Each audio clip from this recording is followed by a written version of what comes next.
সংযুক্ত আরব আমিরাত ছাড়ার সার্বিক প্রস্তুতি নিচ্ছে সোমালি জলদস্যুদের হাত থেকে মুক্ত হওয়া জাহাজ এমভি আবদুল্লাহ। ৩০ এপ্রিল রাতে জাহাজটি বাংলাদেশের উদ্দেশ্যে রওনা দিবে। এর পূর্বে জ্বালানি তেল গ্রহণের জন্য দেশটির ফুজিরা বন্দরে এসে সাময়িক অবস্থান করবে জাহাজ। আগামী ১১ মে দিবাগত রাত অথবা ১২ মে ভোররাতে এমভি আবদুল্লাহ ২৩ নাবিক সহ বাংলাদেশের কুতুবদিয়া চ্যানেলে পৌঁছাবে। এদিকে জাহাজের ক্যাপ্টেন আব্দুর রশিদ জানান, নাবিকরা অত্যন্ত ফুরফুরে মেজাজে রয়েছে। তারা ভিসা পেয়েছেন। শারজা অবস্থানকালীন নাবিকরা পরিবারের জন্য শপিং করেছে। বর্তমানে আবুধাবিতেও নাবিকরা টুকটাক শপিং সহ নিকট আত্মীয় স্বজনদের সঙ্গে দেখা করেছেন। বাংলাদেশ মিশন আবুধাবি ও বাংলাদেশ কনসুলেট দুবাইয়ের পক্ষ থেকে তাদের সার্বিক খবরাখবর রাখা হচ্ছে। শারজা অবস্থানকালীন জাহাজে নাবিকদের সঙ্গে দেখা করেন বাংলাদেশ আওয়ামী লীগের কেন্দ্রীয় পর্যায়ের কয়েকজন নেতা।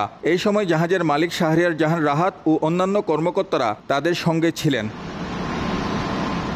গত ১২ মার্চ আফ্রিকার মোজাম্বিক থেকে কয়লা বোঝাই করে সংযুক্ত আরব আমিরাতে আসার পথে সোমালিয়ার জলদস্যু দ্বারা আক্রান্ত হয় বাংলাদেশি পতাকাবাহী জাহাজ এমভি আবদুল্লাহ। বিকাশে কম খরচে ক্যাশ আউটের লিমিট বেড়ে ৫০,০০০। প্রিয় এজেন্টও ২টা।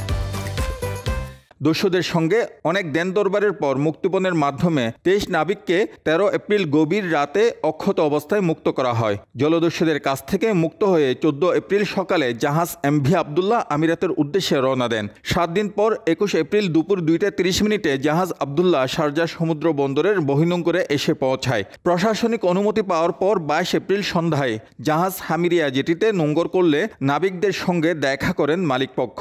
এই সময় উপস্থিত ছিলেন বাংলাদেশ দূতাবাস রাষ্ট্রদূত আবু জাফর, বাংলাদেশ কনসুলেটের কনসাল জেনারেল সহ ১৫ সদস্যের একটি প্রতিনিধি দল। এরপর থেকে জাহাজে নাবিকদের সার্বিক দেখভাল করছেন জাহাজের মালিক প্রতিষ্ঠান KSRM গ্রুপ। শিবলাল সাদিক, সময় সংবাদ, সংযুক্ত আরব আমিরাত।